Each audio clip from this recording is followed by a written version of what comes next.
All right, should be live. Okay, so some wild stuff happened in my main dynasty league today. Today's like the big waivers run. Everyone's cut down the rosters from 43 to 38, and this trend has started happening of people selling free agent bidding dollars for actual rookie picks. So a future third just went for 80% of someone's budget. A future fourth just went for 40% of someone's annual budget. What? And once you sell it, it's gone. I'm telling you, like, it's wild stuff. Over $4,000 of free agent dollars have been traded in the last 24 hours in this league. I can't even keep up. Is this the league where you got a free Brian from? We got a free Brian. Yeah, exactly. Same league? Yeah. Yeah, because the chat's already going off. Like, hold on, let me get back to the chat real quick. I'm on Twitter. 45%. No, okay, it was 45% of someone's budget was sold. Free Brian. I'm like, free Freeman, because I didn't know what the hell they were talking about. And then, I was like, And then somebody said Brian got what he deserved.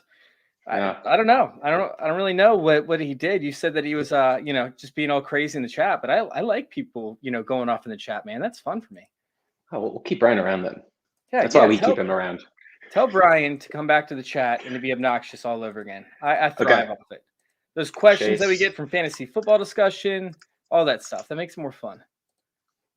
How you been, man? Did your best ball teams get just slaughtered this week with these drops? No, actually, I'm pretty good overall. I had a few Colin Johnson, but I mean, he's not dead yet. He's going to be the backup for Kenny.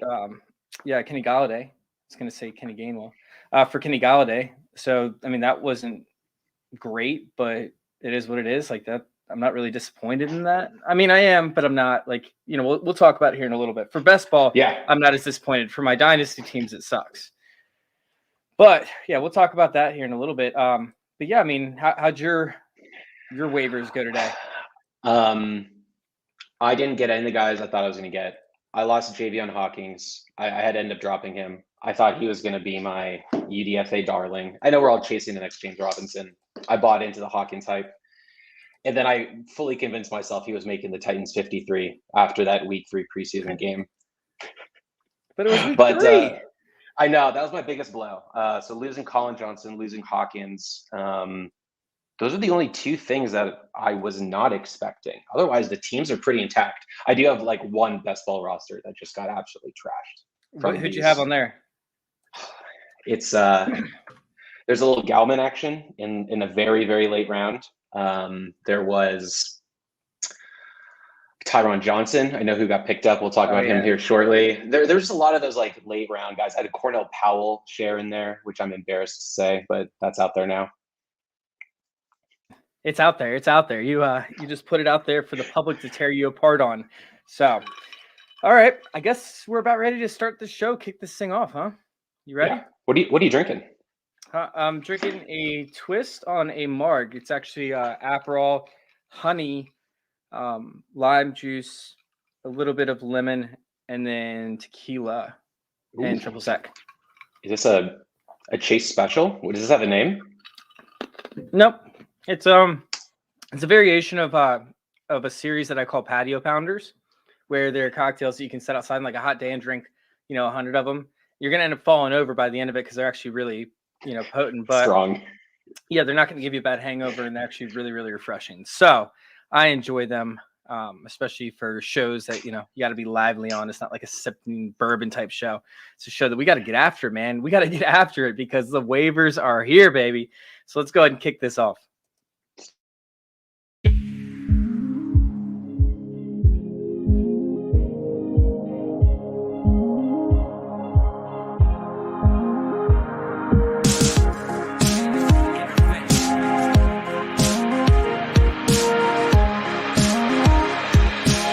This is Fantasy Intervention.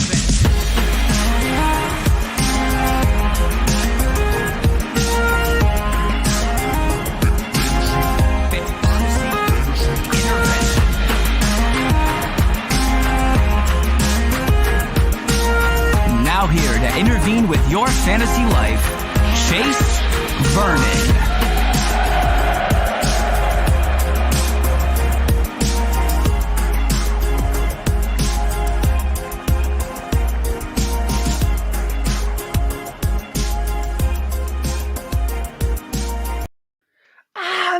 crowd goes wild. What's going on, guys? Welcome into another episode of Fantasy Intervention. It is not just me, though, intervening with your fantasy life. I am joined here by Phil. What's going on, Phil? How you doing tonight, man?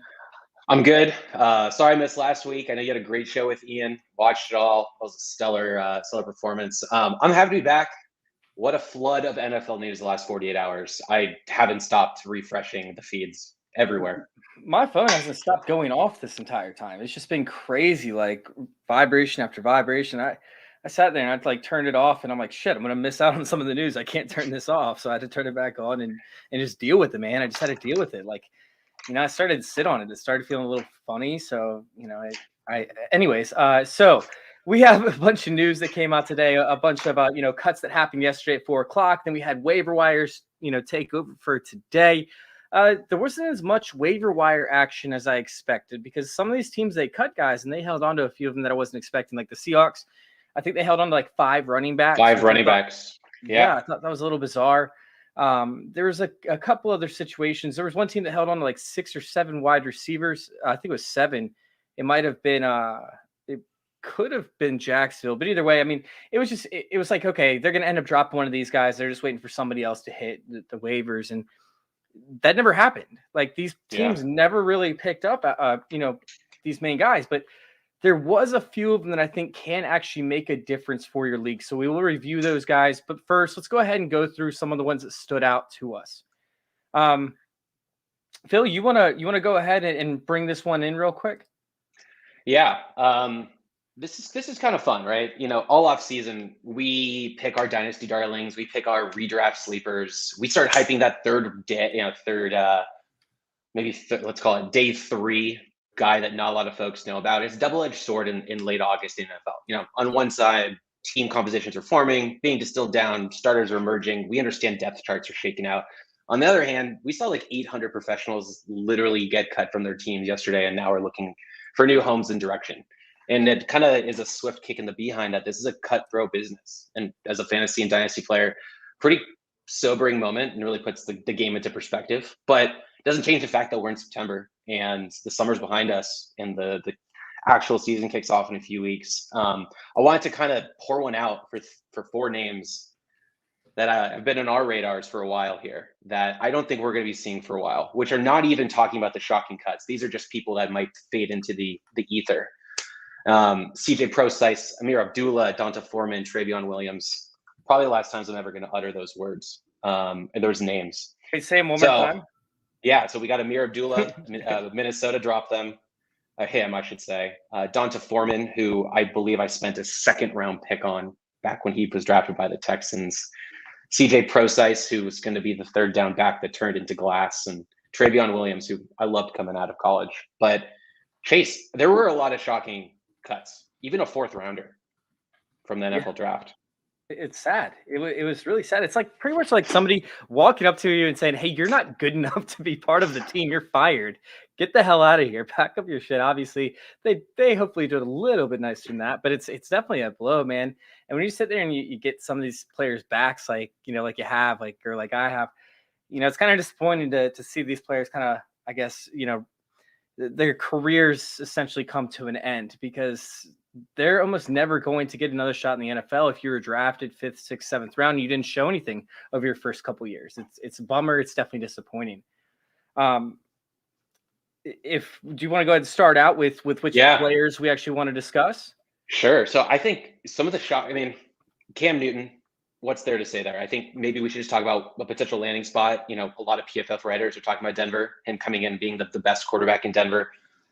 I'm going to just get out there and say he's going to be a backup somewhere. I don't think he's starting ever again in the NFL. His time's up. Like that arm is shot. I just don't see a path to him becoming a feasible, consistent starter again. Do you? Yeah, honestly, Cam Newton looked good, and he looked good prior to COVID last year. He came back and just wasn't the same. So I think that Cam Newton actually does have an opportunity to start somewhere. Where he goes, I think that's questionable. Like, yeah, sure, he could end up in Denver, but does Denver really want that quarterback controversy? And could they have gotten it already before the Patriots, actually had a shot at it, prior to 2020? So, yeah, I'm not a big fan of the landing spot being Denver. I also don't think that he fits the system that they want to run, although they are a running team. So although I don't hate that, I just don't think that that's the spot that I would put him into. You know, he went unclaimed. I think that's very notable. We're not talking about that enough. He went unclaimed. I think that with Cam Newton, we have to wait for an injury to happen to a starting quarterback because nobody wants Cam Newton to come in and bring, with the drama and the media, and all of a sudden this guy that you just named a starter, to start your 2021 season is now in question because you didn't believe into the guy that you thought should have been a starter. So you never want that going, in that backstory following your quarterbacks. So I think that Cam Newton has to rely on an injury to happen, which injuries will happen to quarterbacks. It's nothing new. The only situation that I really see him landing in where I could be like, okay, there doesn't need to be an injury to happen in order for him to step in is going to be the Pittsburgh Steelers and possibly the Detroit Lions. You weren't going to say the Eagles? No, dude, they just brought in Gardner Minshew, man. You can't Exactly. throw more. Like, you can't bring in 3 brand new quarterbacks right after you let go of Carson Wentz because you thought that Jalen Hurts could be your starter, only to find out that he might not be your starter. You just can't do it. You can't do it. So, yeah, and Thomas brings up in the chat, right? Thomas Tipple FF over there on Twitter, unclaimed on a very, very low salary. I mean, that's something that's extremely notable because you could have had Cam Newton at practically nothing. Now Cam Newton's going to have to agree to take practically nothing, again, after that just fell through. I don't know that he's going to be able to do that. So Thomas also asked, does he bring a Kaepernick type media scrum? And I don't know if that's the case. I just don't think that they want the media attention, like the traffic essentially, going after that. I don't know if that's what you meant by scrum, Thomas, but essentially like, if you have all this attention going on, all this distractions going on, that's what Cam Newton could end up bringing to your room. With Kaepernick, I feel like there wasn't, full support from the media, wasn't full support from the fan base, which is why Kaepernick didn't really get, a fallen chance. Aside from Kaepernick not being good at football, I think that Cam Newton is actually very good at football.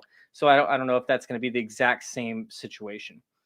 All right, so let's go ahead and let's kick off something other than Cam Newton. Obviously, with Cam Newton leaving town, Mac Jones starting quarterback, every pass catcher in that offense sees an uptick, especially the running back situations with James White and Damian Harris. The tight ends see an uptick. I mean, everybody sees an uptick in this offense because Cam Newton's not going to be running the ball as much. I'm sorry, Mac Jones isn't going to be running the ball as much. So is there anything else that we need to address from this? Are you ready to move on to the next cut? Next cut. Who we got? All right. So I think that one of the most curious situations was the Texans. The Houston Texans are making no sense to me, right? Because they bring in all these veteran players, right? The most expensive contract that they brought in the offseason was for the punter. I'm not even kidding you. They bring in hundreds of players. Maybe they're trying to find the right scheme fit, right? Maybe they're trying to find the right personality.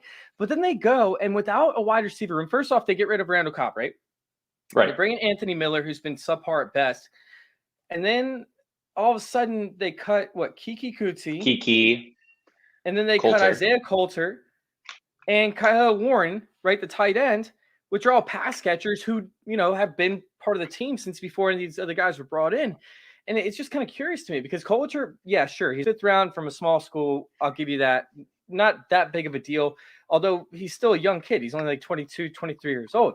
But then Kiki Kuti, who's hyper athletic, he does have an injury history, right? So he struggles to stay on the field. I could see that aspect, but this guy's hyper athletic. He could be the most athletic wide receiver that you have on your team, the most athletic pass catcher, including the tight ends, including the running backs. Like, I just don't understand. The Colts snagged up Kiki to their practice squad right away. Yeah, Did you know that? But yeah, Kiki could actually be a huge impact for them, but I just don't understand why you'd keep some of these veterans on the team that just, don't have the athletic profile. Like, why go get Anthony Miller? Like, it just doesn't make any sense to me. Did it make any sense to you at all? I think the Kahal Warning one makes sense because, one, I think Brevin Jordan fell a lot in this draft. I had high hopes from him. He was my tight end 3 in this one. And I think they really like what they've seen from Brevin Jordan out of Miami. So maybe that makes sense. And that room's always been rotating between all the different Jordans that we know about. The receiver stuff, it doesn't even speak to like the Nico Collins accelerating and becoming a solid X or Y. It's pretty baffling, these drops. And also, looking at their running back room, right? If you look at your DJ, your Phillip Lindsay, and Mark Ingram. If you rewind 3 years ago, that was like RB 9, 12, and 31. And it's just the ugliest running back room out there, plus Scotty Phillips flyer. So I don't know what they're doing. They're keeping Deshaun on the active roster. He's going to be inactive all year. It's just head scratching. They're tanking, right? We knew that. We've known that. But are they going to be able to field a real team on a Sunday? That's the tough part. It's almost dangerous. Like, it is almost dangerous at that point, because you're not putting, you're putting essentially like college level, talent on the field. This could be the worst team we've ever seen in the history of the NFL. Like, Sean Watson doesn't play. I don't know where they can win. Like, they're going to lose on the offensive line. They're going to lose at quarterback position. They're going to lose at the tight end position. They're going to lose at wide receiver. They're going to lose all over on defense. I mean, I think that the only position they might actually have an advantage on the other team at is going to be left tackle with Laramie Tunsil, right? That's the only advantageous position that they have. Maybe their middle linebacker they had from last year that was good in pass coverage to an extent, but I mean, that's just crazy to me. Like, what's going on with the Texans? Doesn't make much sense. All right, so let's go ahead and move on to the next team. We'll say the Tennessee Titans will stay in the division. Des Fitzpatrick, their 4th round pick. I didn't really see him sticking, to be honest with you, but 4th round picks, they typically don't get cut. I believe he did end up on the practice squad ? But that didn't really make too much sense as being a cut for me. Like, why didn't he stick on as the 4th, 5th wide receiver? Right. Especially because I wouldn't even consider a Josh Reynolds a strong 3. So I find that one kind of up in the air in terms of there should have been some competition for the 3, 4, 5 spot, and Des Patrick should have been in that mix. Khalif Raymond, I think, was one of them, wasn't he? Khalif Raymond, I think, made the team still, so he's probably number 4. But I mean, dude, you're telling me that your 4th round pick, a guy that has pretty high capital overall, couldn't make the roster. I know it's still day 3. I get that. But damn, you traded 3 picks for this guy, right? Yeah. Or you traded, I believe it was 2 or 3 picks to move up. You traded multiple picks. It wasn't just a normal 4th rounder. It was a 4th rounder that you believed in and you traded up for. And yet he can't even make your roster. Like, that could have been used, in so many different pieces, right? With the draft picks they could have used on other players to get special teamers and stuff. So that was a little bit of a shocker for me. They were on the clock at 85 and passed on Amari Rodgers to move back and grab Des Fitzpatrick. There's a lot. I mean, hindsight's 2020. He did struggle with drops, and I don't want to overblow drops because I think that the Jamar Chase drop situation is getting completely overblown. But he was definitely the rookie you expected in camp, and that's why he got cut. I hate to see it. I just feel bad talking about these guys losing their jobs, and it's hard to talk about sometimes, just to bring a human aspect into it, right? Yeah, that's a very real aspect. Like I said, somebody just walks in and says, "Hey, you're not good enough to be a part of our team. Get out." That's tough. Yeah. That's always tough. I saw a funny tweet before we move on. The number 10 for the Titans is absolutely haunted. I don't know what you want to call it. You got Vince Young, Jake Locker, Trey McBride, Adam Humphries, and now Des Fitzpatrick. Never really worked out. Ooh, that's a fun fact. I like that one, man. I like that. Yeah. All right, so let's go ahead and let's move on to another rookie that just got cut in Daz Newsome.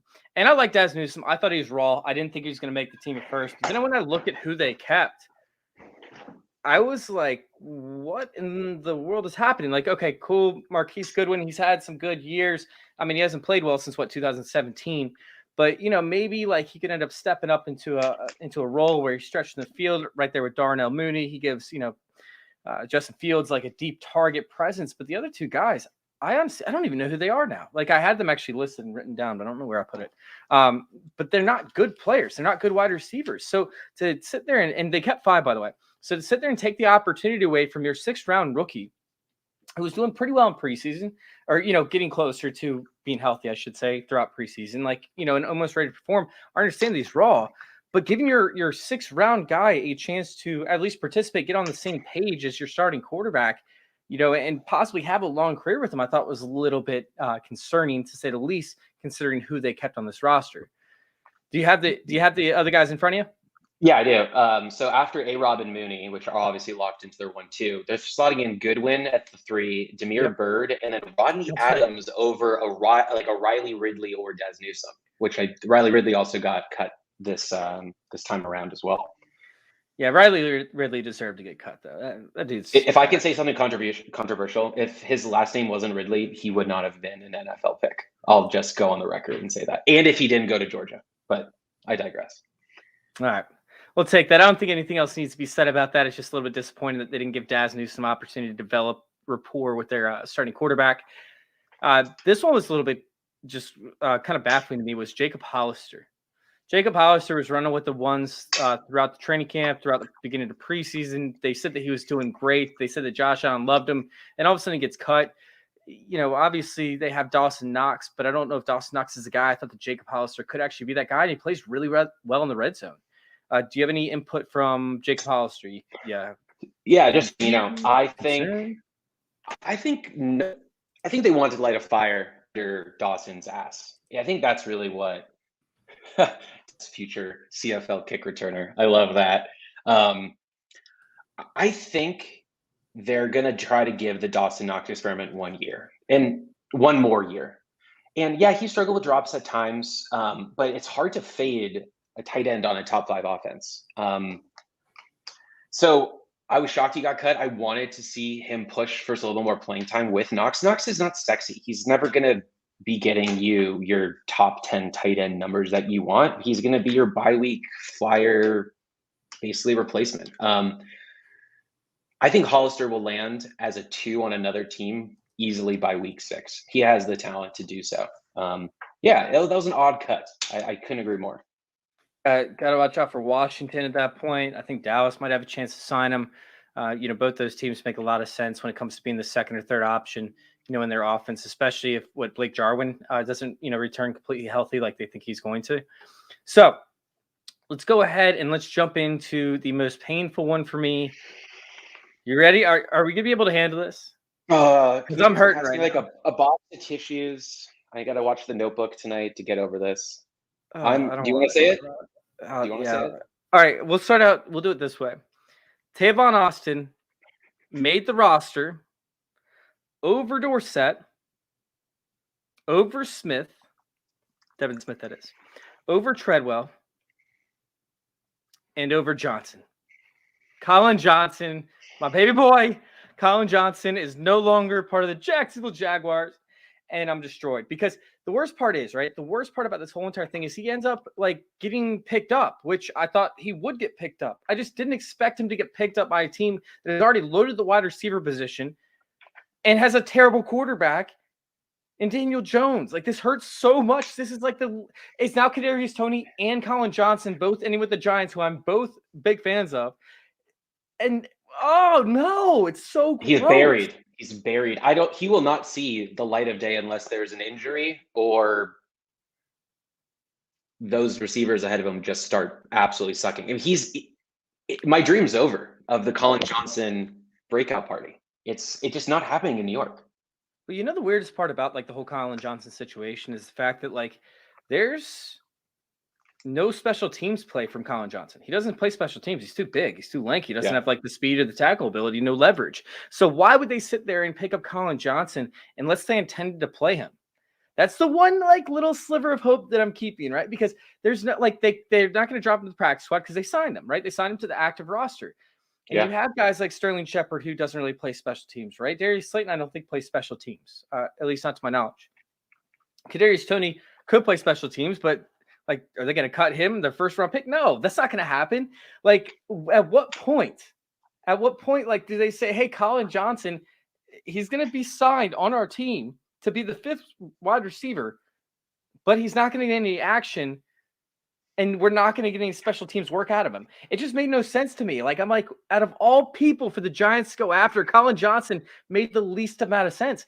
But I don't know, man. I don't know. Maybe they intend to play him. Maybe they want to do the Twin Towers with Galladay and with Colin Johnson. Let's go. Did you just coin that? Did you just coin that live the on Twin air? Towers. I did. That could happen. I don't know. That's a long There's shot. a 1% chance, but if it does happen, we have receipts. You're saying there's a chance. I'm gonna clip that and I'm gonna play it everywhere if that happens. I need to write down the date and everything, man. That's crazy. It also speaks to just what the fuck are pardon my French? What's the Jaguars doing? Tavon Austin hasn't more than 13 carries or receptions since 2016. We're talking Tavon Austin. They like you're speed, choosing. man. That's why they brought in, T. Billy, which we'll talk about here in a second. They want speed on that team, and guess what? Colin Johnson, he's like a giraffe, right? He's got like the long strides. Honestly, one of the tallest dudes in the NFL. He's listed as 6'6". He looks taller. He'll be a weapon somewhere, but my dream of him being ever kind of usable in my starting lineup is, Thomas, you kind of nailed it. The 2023 starting QB, I should say 2022 for New York, is not on their roster right now. Couldn't agree more. Yep, absolutely. Oh man, all right, that was tough. We got it off our chest. I feel better. So let's go ahead and move on to a team that never really knows what the hell they're doing, right? And that's the Raiders. They just don't know what they're doing. Carl Joseph gets cut. Now I know this isn't really fantasy relevant, but I just wanted to bring it up because the Raiders suck at drafting defensive backs. Like they really do. Like they drafted 3 safeties in this draft, right? They cut Carl Joseph. They got rid of, Abram's still with the team, but they got rid of Garen Conley. I mean, they literally just cycled through backs, and it's so bad. But I will end up pivoting over, right? We're going to pivot over to John Brown. And John Brown ended up getting cut. He obviously, he told them, he's like, hey, I don't feel like I'm going to be a good part of this offense. Can you guys let me go? Go ahead and cut me now before the waivers hit so I have a chance to find a team. I don't know what John Brown was really thinking. Like, I don't know if they were using him as a decoy, but I felt like he could be the Nelson Aguilar type role. But maybe they just want to use Henry Ruggs in that role so bad, right? They're like yearning for it. So they put John Brown on the outside, and they just focus on getting volume after volume after volume target to Henry Ruggs. But now that John Brown is gone, they're not going to put Hunter Renfrow on the outside. So obviously they still have Brian Edwards on the outside. But I mean, what's going on here? Like, I don't really understand what's happening. I think it's hard to, of course, dissect what the heck's going on in Vegas, but I think it's an endorsement for Ruggs and Edwards. That's the story I'm reading between the lines. And I think John Brown took a look at the situation, realized I should probably go to a contender. That's at least what I took away from him literally requesting the release is go land him as the number 3 in Tennessee. He has plenty of options to go be not serviceable in fantasy, but relevant as a contributor on a contender. Am I wrong? The Saints, yes. Baby. The Saints Wow. are the perfect team for him to go to, right? Because Traquan Smith, they kind of want to use him as like a, slot guy to an extent along with Marquez Callaway. Meanwhile, John Brown can stretch the field. Now all you have is just speed on top of speed on top of speed over there for the Saints to stretch out these defenses. And you know what Tampa Bay struggles with? They struggle with defending the deep ball. You know what the Falcons struggle with? They struggle with defending the deep ball. The Panthers, they got younger cornerbacks out there. I think they did bring in a veteran, but still they struggle with defending the deep ball from time to time. They're not as bad as the other two, but I think that the Saints would be a perfect team for John Brown to go land with, and I would pick up John Brown in a heartbeat if he ended up going to the Saints. Or the Saints decided to do that move, that's obviously up in the air, but the Saints are a great place for John Brown to land. And speaking of New Orleans, just a big shout out to anyone from Louisiana that is watching. Hope you guys are doing well. The storm definitely kicked a lot of people down, but hope stay strong and we'll get through it. Just want to throw that out there. Yeah, true story, man. Absolutely. All right, another guy that got kicked while he was down was Darwin Thompson, right? Who came off a big performance week 17, only to just kind of phase plan in preseason to an extent. He still had an all right preseason, but I thought they'd at least keep on the roster and possibly, roster 4 running backs. That did not happen. They stuck with Jarrett McKinnon, Jarrell Williams, and Clyde Edwards-Helaire. So is this the right choice? Did they do Darwin Thompson dirty? Jets a better Darwin Thompson. I think they did him dirty, but it's because McKinnon is actually showing some life. I just think they had to make that tough cut. You love McKinnon this year, right? I do. So I've had like this resurgence, right? Where like I don't like certain players because of how high they're hyped, right? Like you see all these hype train guys, and it's like, oh, this guy's the best, this guy's the best, this guy's the best. You need to draft him, you need to draft him, you need to draft him. And then like it's like, dude, you guys are talking about it way too high. Like he could get injured because he does, et cetera, et cetera. So Jarrett McKinnon's free at this point. David Johnson is almost free. I did do a redraft in ESPN. He went like the 6th or 7th round, so that's not. I don't want it that high. But if David Johnson falls, he's a great value. I don't remember who my third guy was, but essentially this is like the year that I'm taking some of these veterans, and I'm like, okay, they finally got into a situation that they can benefit from, give me this player, give me this player, give me this player. And Jerick McKinnon is actually one of those guys. I do like Jerick McKinnon moving forward. I think that his speed is something that the Chiefs covet. And yeah, I mean, I like Darwin Thompson a lot. I think that Darwin Thompson is kind of like a younger version, of Jerick McKinnon without the. That's kind of rough. I'm pushing the envelope on that one. But he I did landed in Tampa. He's on their practice squad now. He got picked up, and I think that's pretty interesting. That is interesting. Yeah, he got snagged up like 6 hours ago by Tampa to be on their practice squad, one of 16. Don't know if that speaks to Keyshawn Vaughn, 15 carries for 29 yards in week 3 of the preseason, but there's still life there. I mean, for a Texas squad. Why wouldn't the Chiefs stash him on their practice squad? Okay, now my mind is blown. All right. Either way, I'm a little bit disappointed that he didn't end up staying in that offense. I thought that he was somebody to keep an eye on for dynasty, following this year with, Jerick McKinnon possibly moving on and Darrell Williams.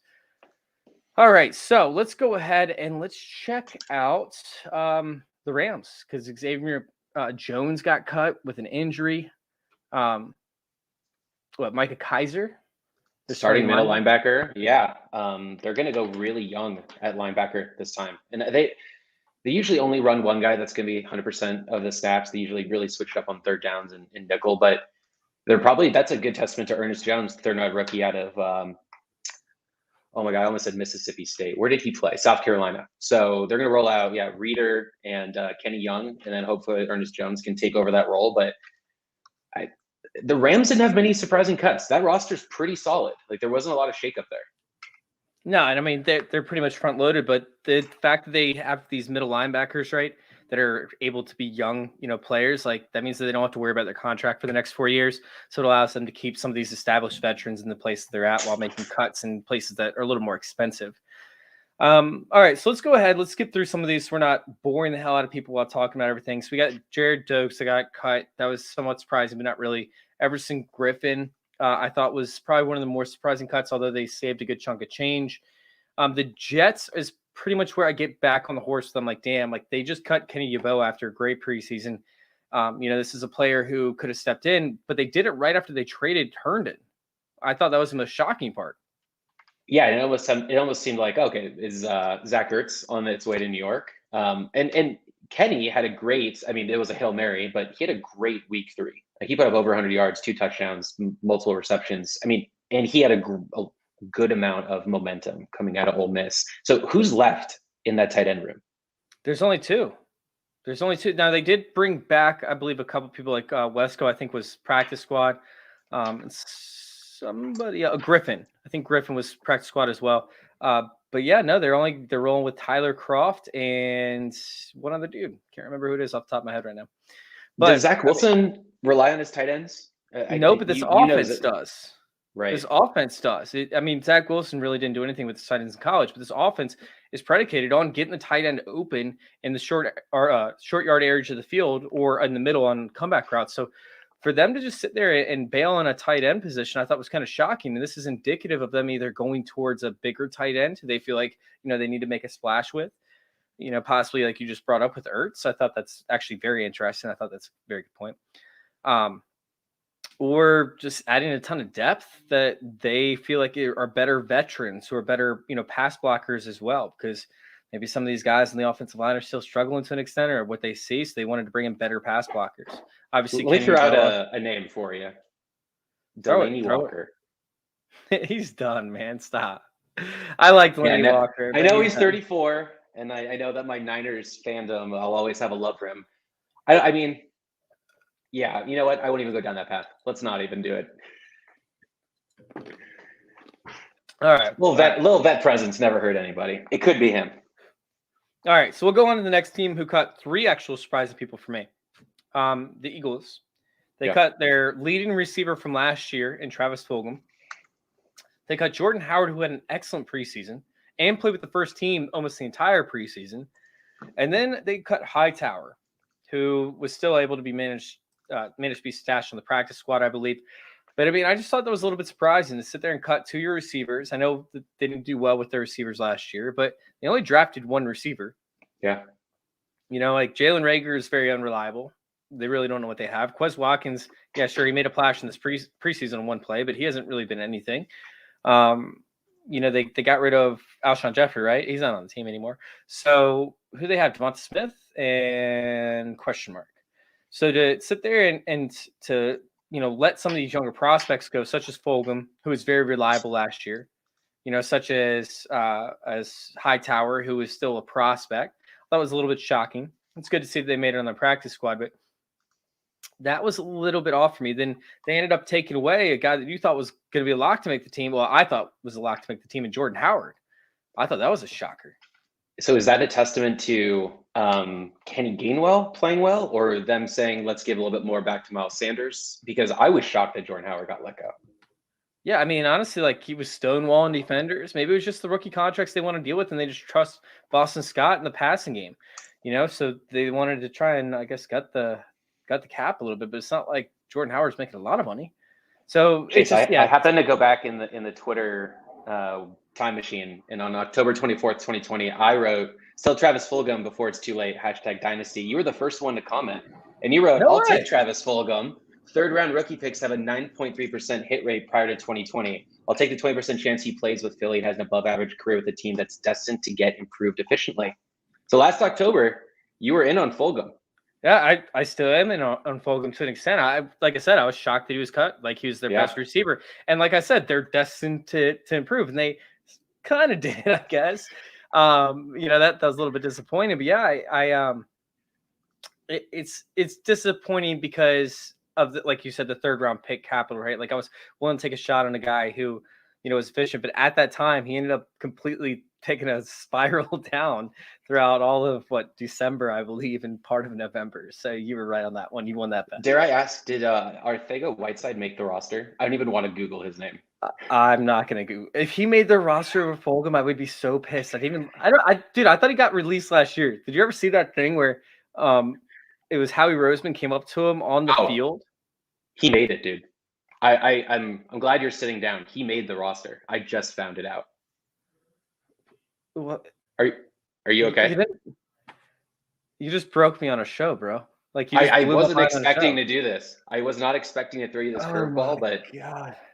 And actually, I don't know if anyone has really talked about this yet. I don't know. This is the first time I'm reading it. That he made the roster. All right, I need to get on to something else, man. You literally, I'm speechless right now. I am literally speechless. All right, so we had Gallman that got cut. That was a little bit surprising from the 49ers, although he was not efficient in the preseason.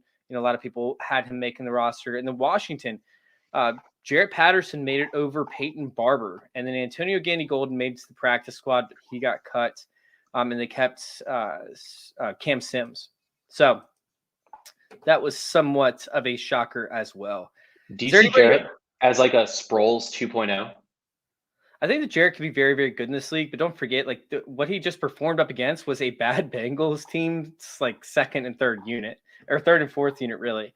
So Jarrett Patterson's jag for right now, but that'd be cool to see him perform. But it's going to kill him. It's going to kill Antonio Gibson, if he is good. So I almost don't want it to happen because I'm such a Gibson truther. Yeah. All right. So do you have anybody else to add to this list, or are you ready to move on to the next topic? Honestly, that was really it. We touched on everyone. I guess the one person we don't want to talk about, Cornell Powell, the 5th round pick to KC. I think that just speaks to how strong the guys are above on the depth chart. The reason he didn't make it, they did actually take Darius Fountain over him, which was the shocker. They kept DeFountain over Powell. But I don't know if that's a endorsement for Mecole Hardman, who I don't love, but on paper it is. So that's interesting. I'm going to give a big RIP out to Isaiah Hodgins as well from the Bills. I thought he could be a red zone target this upcoming season, especially if they're moving on from the tight ends. I'm actually shocked to see that not only did they cut Hollister, they also cut Isaiah Hodgins. So now I don't know who they're going to go to in the red zone. It's going to be another season for Josh Allen running in touchdowns. Rushing. There we go. Oh, yeah. It's going to be big time Josh Allen season now for rushing upside. So if you're in those 4 point per throwing touchdown leagues for quarterbacks, Josh Allen, you don't have to worry about because he's going to be running a ton of them in the season without a red zone target outside of Dawson Knox. All right, so let's break down real quick some of these waiver wire ads. There are 4 of them that really stood out to me. I'm going to go with the first one, which was my favorite one. And I don't know if anybody even knows who this guy is because he's such a dark horse type player.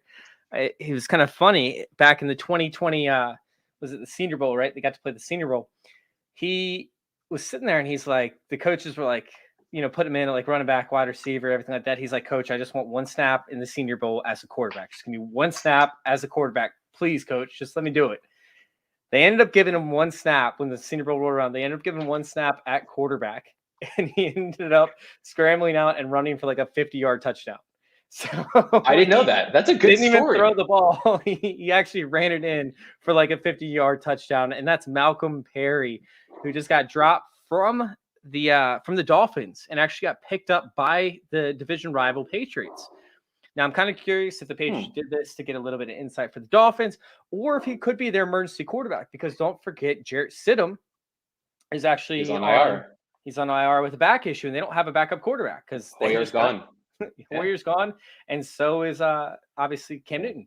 So is possibly could they design some plays for him? Is he going to be a gadget player with Malcolm Perry, or could he actually take up the backup role as the quarterback, the emergency quarterback, if Mac Jones gets hurt?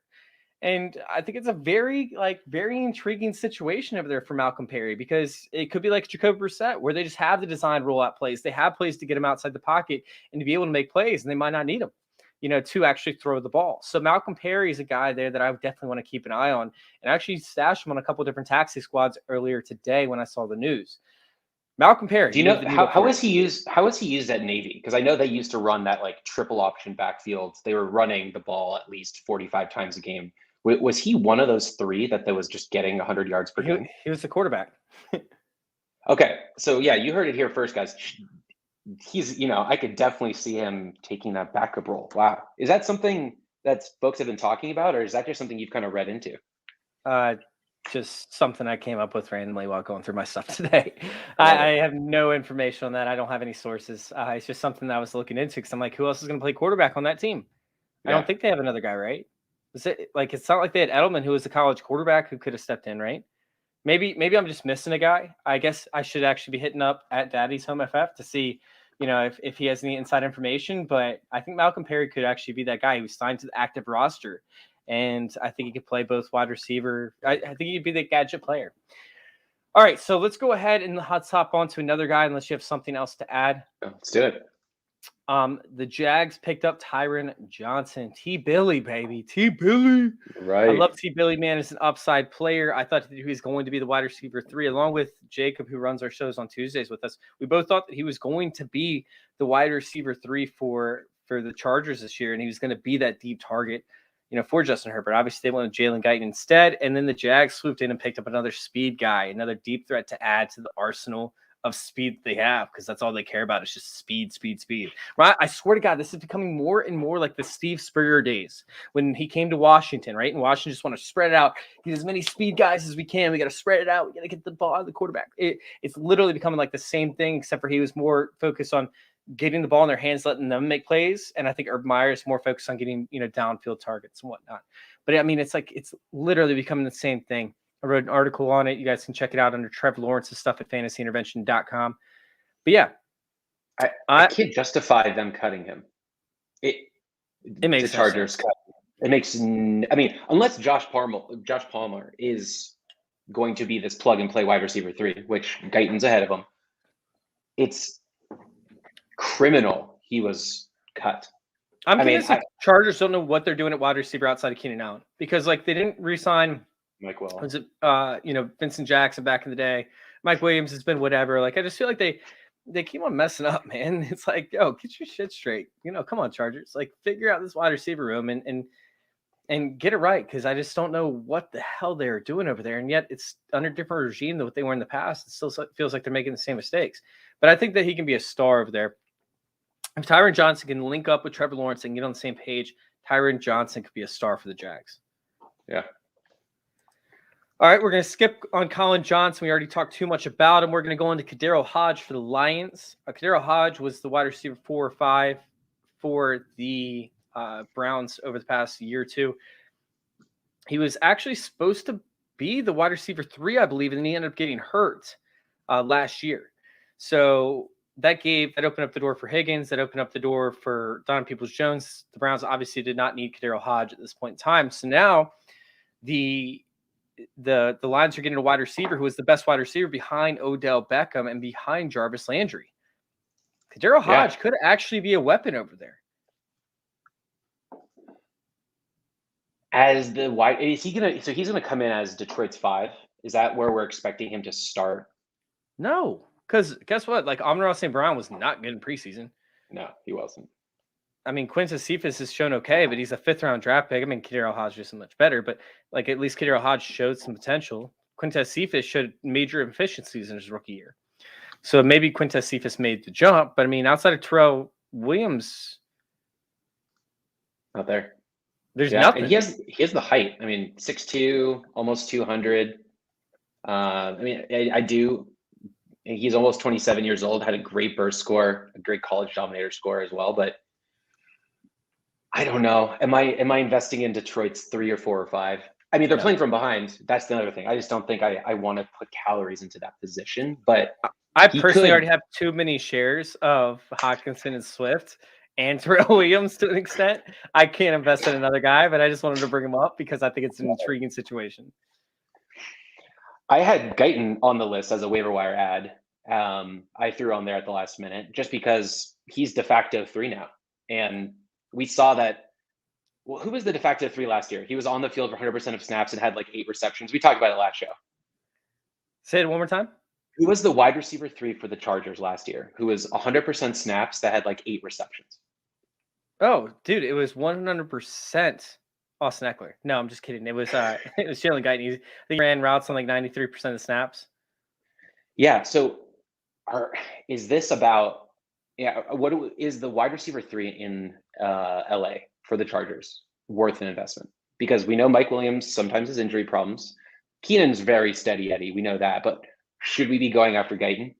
No, because it's only 9.3% target share when he was on the field. Yeah. And there were honestly 0 reports, good or bad, about him. He's wilding out. Oh, Thane. I know him. That's a good buddy of mine. Has a great YouTube channel. He said Aaron Ra he wants, but Amon Ra, fuck that. No, so I think with the waiver wire ads, it was more towards the NFL waiver wire ads versus fantasy. Yeah, fantasy. But I don't think that Jalen Guyton is somebody worth investing in because even though he was on the field, he didn't actually get targeted. So let me go through one more little segment real quick of players whose situations improved. And we're going to go with 2 different rookies. We're going to take Carolina's Chuba Hubbard. Their backup running back who was going to be competing with those targets. He ended up getting cut, I believe, with an injury settlement. Benawalke or whatever. I don't even know how you guys say his name, right? So you have Chuba Hubbard now, who is an excellent role. If anything happens to CMC, I mean, he's an automatic like RB top 24 minimum. He's going to get work in the passing game. He's a better athlete than Mike Davis is, more athletic, better with the ball in his hands, and has better breakaway run abilities than what Mike Davis had. So I love Chuba Hubbard. With him now being the set in stone RB2, Chuba Hubbard is an absolute smash draft for me at the end of all your drafts. Another one is Kenny Gainwell, who we brought up briefly earlier. We sit there and we see Jordan Howard get cut. Is it indicative of the belief in Kenny Gainwell? I don't know if that's necessarily the case. I think it's more, belief in Boston Scott. But I think that Kenny Gainwell might actually have a role this season. I mean, he was getting hyper-targeted when he was on the field. He was used in multiple different roles. It wasn't just a pass-catching role. He was getting utilized all over the field. And this offensive line should be majorly improved. If you had to pick one of those 2, who would you go with? I'm going with Chuba. I'm starting to believe that they do not want to run CMC into the ground. There needs to be some form of keeping that guy as healthy as possible. And they're only rostering 3 running backs, him, Chuba, and Trenton Cannon, who lived on the Jets on and off last year, right? So I could see a world where Chuba's getting 100 carries this year, right? 17 games, it's only 6 carries a game. You got to spell CMC somewhere. You're right. I'm smashing the buy button on Chuba as the guy I would want. I mean, his picture became very clear compared to maybe 3 months ago. Yeah, I like Chuba Hubbard a lot. I actually like both these running backs, so I'll take them both if I can get them at the tail end of your drafts. Not only the insurance, but something happens. Like, I mean, not only they, have somewhat of value, very low independent value, but you might be able to flex them from week to week. They are major buys for insurance purposes. That's going to wrap it up for us, guys and girls. Phil, you want to let everyone know where to find you? Yeah, gladly.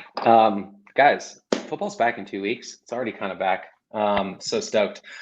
At Dynasty Society _ on Twitter, you can find me ranting about Rondale Moore and Jamar Chase and all the rookies that we love.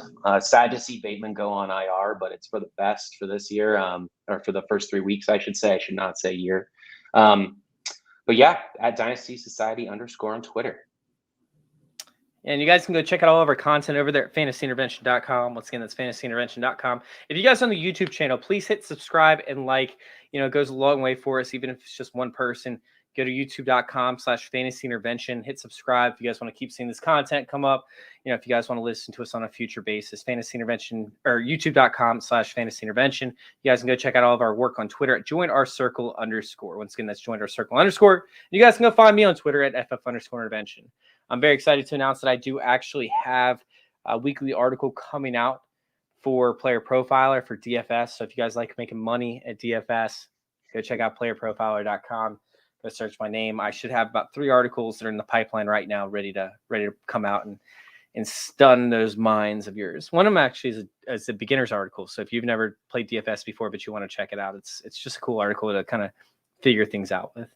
But yeah, I appreciate you guys for tuning in. Thank you guys for listening. Make sure y'all go check out Trophy Smack. If you guys go to our description in our show sheet in YouTube or on Facebook, you guys can actually go there. There's a link. Click on that. If you actually go there and you get a trophy or a belt, add a ring there, and then use promo code CIRCLE when you go to checkout, and you'll get a free $60 ring. And these rings are sick. These trophies are heavy. The belts are massive. Like, oh my God, they're insane. I cannot wait. I cannot wait to get mine in. Go check it out. Discount double checking left and right. TrophySmack.com. Use promo code CIRCLE at checkout. Thank you guys for listening. Thank you all for letting us intervene with your fantasy football life.